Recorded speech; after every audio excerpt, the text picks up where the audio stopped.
Hi, my name's Summer May Finlay, and we're going to be talking today about conducting research with specific populations. Before I go any further, I just want to acknowledge the traditional custodians of the lands we're all meeting on today. We acknowledge that country for Aboriginal peoples is an internet-connected set of ancient and sophisticated relationships. The University of Wollongong spreads across many interrelated Aboriginal countries that are bound by this sacred land and intimate relationships with this landscape since creation. From Sydney to the Southern Highlands to the south coast, from freshwater to bitter water to salt, from city to urban to rural. The University of Wollongong acknowledges the custodianship of Aboriginal peoples of this place and space that has kept alive the relationships between all living things. The university acknowledges the devastating impact of colonisation on our campus's footprint and commit ourselves to truth-telling, healing and education. I'm here on Dharawal country of the Wadi Wadi people in Wollongong, and I just want to acknowledge the country that you're on and pay my respects to elders past and present. So I'm just going to tell you a bit about myself. So this is the first time you'll be hearing from me, unless, of course, you're going to be in my workshop. So I'm a Yorta Yorta woman. I'm an Aboriginal woman. My country is down in Victoria on the Murray River on the New South Wales border there.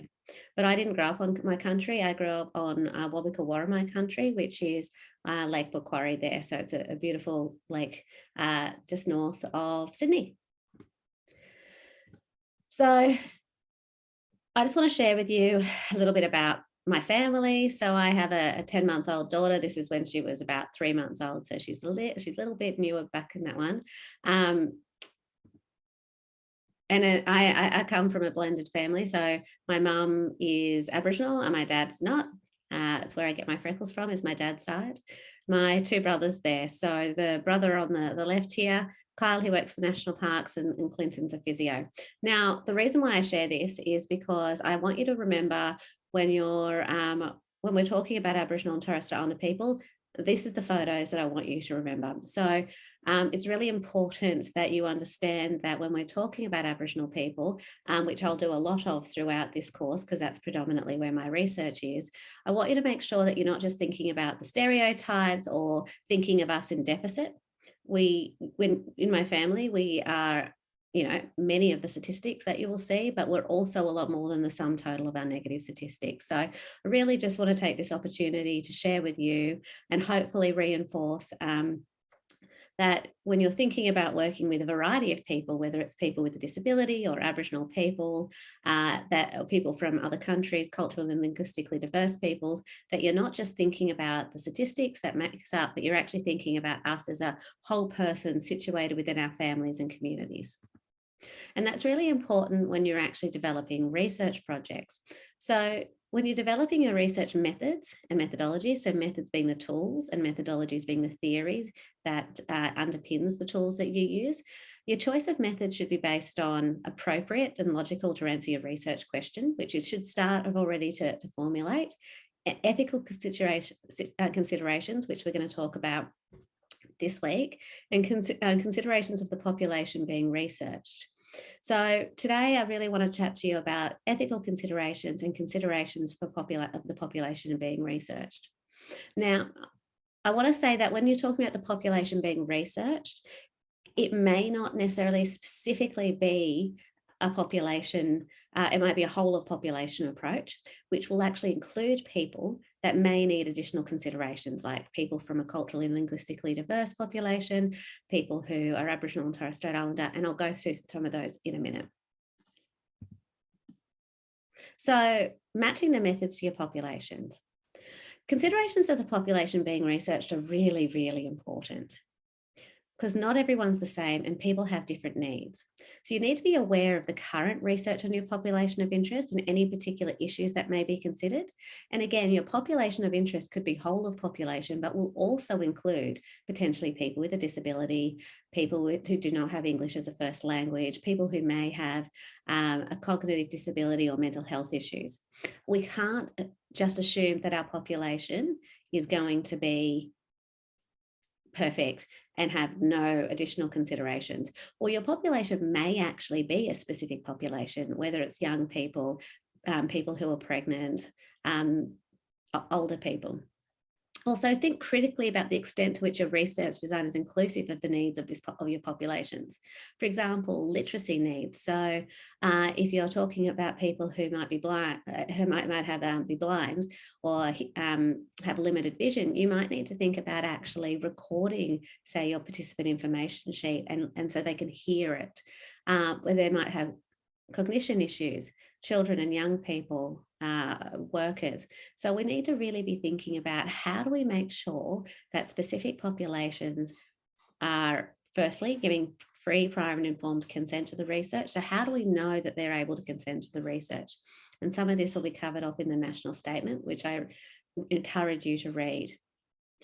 And how to ensure a design which will support inclusive and equity of participation. So we can't just exclude people, and the national statement, the National Health and Medical Research Council national statement specifically states that you cannot exclude someone just because it's too hard to do the research on.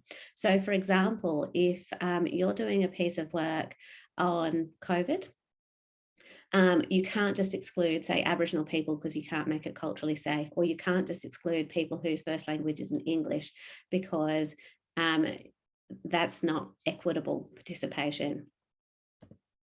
So I'm going to have a chat to you specifically about the needs of research when considering Aboriginal and Torres Strait Islander people. So I actually am the co-chair of the Aboriginal Health and Medical Research Council of New South Wales Human Research Ethics Committee. So this is the New South Wales-based Aboriginal and Torres Strait Islander Human Research Ethics Committee. So any research that comes to us will have Aboriginal and Torres Strait Islander people involved. So when we're talking about research, and this is not just for Aboriginal research, the national statement is the book that actually guides everything. So this guides researchers, but also guides human research ethics committees in terms of what they need to look like, their conduct, and what we review applications against.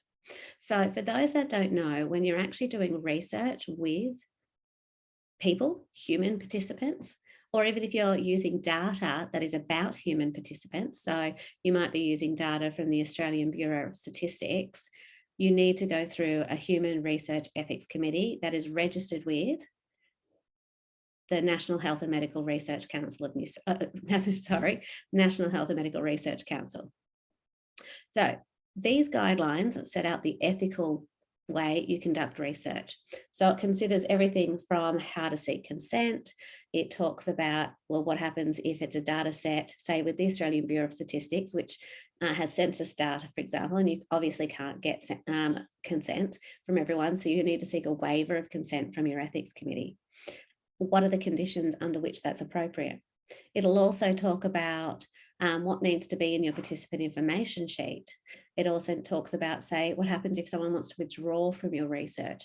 So this really guides every aspect of the research. And if you're going to conduct research and it's going to be ethical, and you cannot conduct research on humans or about humans without ethics, you really need to be familiar with this book. Now, when we're talking about Aboriginal and Torres Strait Islander research, the national statement is a summary of all of the things that needs to be considered. Now, it would be ginormous if it included everything about every different type of population. So it actually has different recommendations, guidelines that need to be followed for different types of research. So for example, if you're doing genomic research, you need to refer to the genomic guidelines. If you're doing data linkage, the same. When it comes to Aboriginal and Torres Strait Islander people, you need to actually use the ethical conduct in research with Aboriginal and Torres Strait Islander peoples and communities, guidelines for researchers and stakeholders. So these guidelines are got to be considered in conjunction with the national statement. So I was really lucky to be involved in the updated version of these in 2018. So I was on the working group that was involved in updating and writing the ethical conduct and research with Aboriginal and Torres Strait Islander people and communities. So I'm very familiar with this, and it's a really important document to make sure you get your head around. So the ethical guidelines, they include a set of principles to ensure research is safe, respectful, responsible, of high quality, and of benefit to Aboriginal and Torres Strait Islander peoples and communities. And when we're talking about a benefit, we've been talking about benefit that's defined by Aboriginal and Torres Strait Islander peoples and communities, not by non-Indigenous people. So that's really important to remember.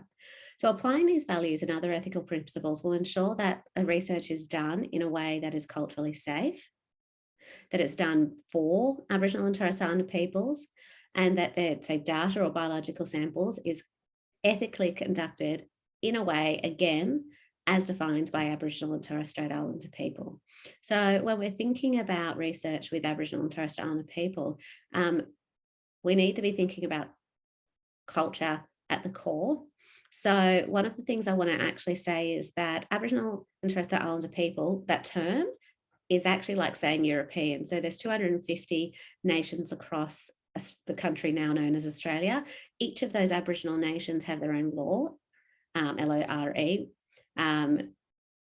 They have their own cultural practices, beliefs, and even those of us like myself who obviously speak English, I have a non-Aboriginal father, we still actually have culture, and culture is a huge part of our life. You just may not be able to see it. So you can't assume just because someone's not living in an Aboriginal community in the Northern Territory that these don't apply. They absolutely do. So one of the key aspects of this document is the 6 core values, which include spirit and integrity, cultural continuity, equity, reciprocity, respect, and responsibility.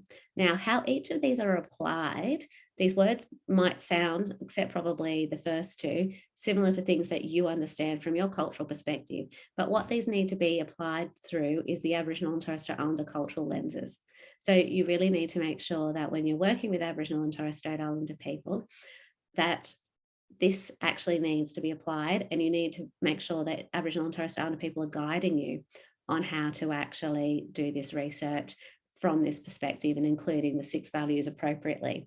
So one of the ways to do that, the best ways to do that is make sure there's Aboriginal and Torres Strait Islander people involved in the research. So the guidelines talk about research being led by Aboriginal and Torres Strait Islander people. So you might need to, if you're doing research that's on Aboriginal and Torres Strait Islander people, to do ethical research, you need to make sure that you have investigators that are also Aboriginal. And if there's across multiple communities, you may want to actually establish a reference group, for example, which looks at including members from each of the communities that you're working with to make sure that all the cultural perspectives and also the social, political and historical perspectives, because we also need to remember that there's a history in this country where Aboriginal and Torres Strait Islander people have not been treated well. And so really understanding that history and making sure that you're aware of it's really important when you're doing research. So I said I was the co-chair of the Aboriginal Health and Medical Research Ethics Committee. So I'm going to share with you a little bit more about these committees. So the AHMRC is one of 3 HRECs, Aboriginal HRECs in Australia. So you've got a HREC in South Australia, in Western Australia. And you also, of mainstream committees, you have 2 sub-committees. One with Menzies, which does the top half of the Northern Territory, and one with the Central, it's called the Central Ethics Committee, which does the centre and below. So all research that is Aboriginal specific goes to these committees, and each of the committees also expects research that's whole of population that may have a significant Aboriginal cohort to also go to these committees. So given that you're in New South Wales and I'm the co-chair, I'm going to share with you the role of the AHMRC HREC. So it's to assess research proposals affecting the health and wellbeing of Aboriginal and Torres Strait Islander Aboriginal communities in New South Wales, and to monitor the collection of data on Aboriginal health to ensure these activities are conducted ethically. So health and well-being. So this is not just about physical health. We will talk including social and emotional well-being. So if you're doing a project looking at children in out-of-home care and their mental health, that needs to come to the Aboriginal Health and Medical Research Council Ethics Committee. If you're doing if you're holding people incarcerated and it's about COVID, you also need to come. And so it's really important to remember that this is not just a medical model of health, this is a holistic model of health that we're talking about. So who should apply to the Aboriginal HREC for approval? So we have criteria. So specifically, the experience of Aboriginal people is an explicit process focus or all a part of the research. Data collection is explicitly directed at Aboriginal peoples. Aboriginal peoples as a group are to be examined in the result. the information has an impact on one or more Aboriginal communities, Aboriginal health funds are the source. So again, this goes back to what I was saying before, that when Aboriginal peoples are going to be examined as the result. So for example, if you're talking about COVID and you want to actually have a look at the impact of health communication on people physically distancing and therefore either contracting or not contracting COVID, you would actually need to think about all the different peoples involved. And one of those cohorts is likely to be Aboriginal people. So if you're going to analyse Aboriginal peoples separately, you need to come to the ethics committee. In addition to that, if you meet any of these five criteria above, or the Aboriginal experience of medical condition being studied is known or is likely to be different from the overall population. So for example, if you're talking about diabetes, and we are less likely to get a kidney. And then you've got diabetes, and then you've actually got someone who goes on dialysis. We know that Aboriginal and Torres Strait Islander people are less likely to go on dialysis, particularly in a remote community. So therefore, the experience of that medical condition is different, so it needs to come to the ethics committee. There are Aboriginal people who use the service being studied in distinct ways, or who have distinct barriers that limit their access to the services. Again, say we're talking about dialysis. We know that Aboriginal people are less likely to be on dialysis, particularly in a remote community, because they don't have access. They might have to live off country, which doesn't make people particularly happy or comfortable, which is why they often don't actually get dialysis. So therefore, the services are being accessed in a distinct way, or the barriers are unique. So therefore, you'd need to come.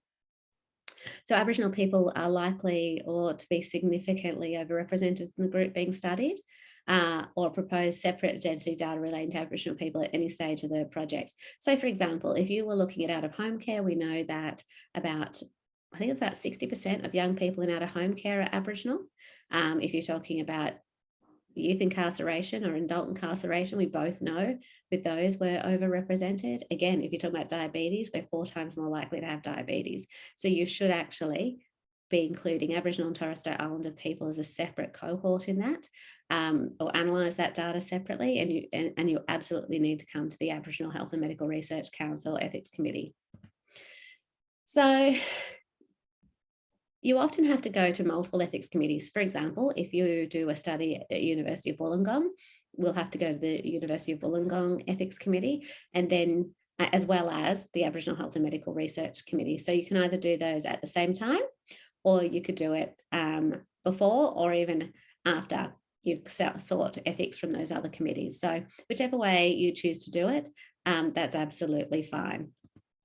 So I just want to highlight that one of the important aspects of engaging with Aboriginal, like when we're doing research that's with Aboriginal and Torres Strait Islander people, we talk about community control.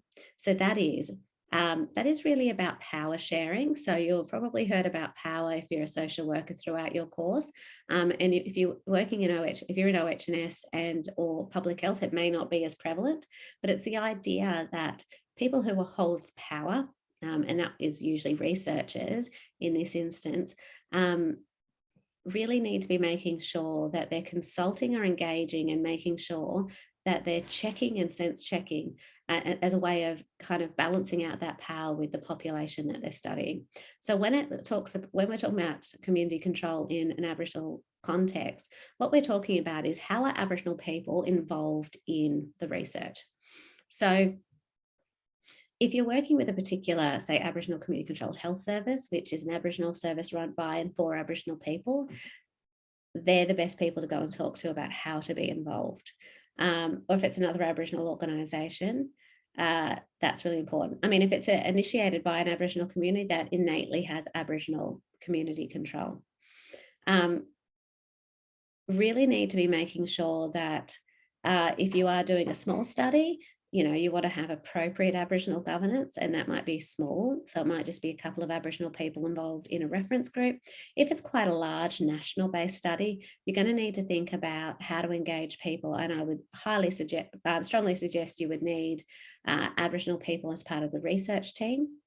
And you potentially need Aboriginal and Torres Strait Islander people in a reference group or an advisory group to provide additional advice.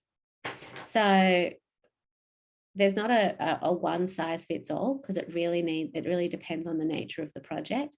But to give you an idea, so my PhD um, sat under a Centre for Research Excellence, which is a research um, program, which means there's a number of different research projects underneath. To make sure that there was community control across that, we had representation from the National Aboriginal Community Controlled Health Organisation, which is the national peak body. We had representation from the Aboriginal Health Council of South Australia, which is the South Australian peak body. Then we had representation from health services, Aboriginal Community Controlled Health Services from around the country. So that was to make sure that we actually included a range of different Aboriginal perspectives, because there's not a one size fits all. And so that was really important. On another project I worked on, which was a whole of population approach, we were looking at sexual and problematic harmful behaviour in children and young people. So this was Aboriginal and Torres Strait Islander people were overrepresented in that data. So we had a specific Aboriginal reference group that made up of workers who worked with those children and young people. There was 4 people on that committee. So rather than having like a big national one, we had a locally small state-based one with people with the relevant skill sets. And that's also really important, is that when you're thinking about Aboriginal governance and Aboriginal community control, it can't just be any Aboriginal person. It has to be an Aboriginal person who has the skill sets, the lived experience. Essentially, they have to be able to understand, they have to have some knowledge and expertise in the space that you're working in. So that's really all today. Throughout your course, we'll be able to advise you if you are working with specific populations, or if you're doing a whole of population approach where you're going to actually have specific populations represented in that data. We can advise you on how best to actually consider their needs. So thank you for that, and I hope you have a good day.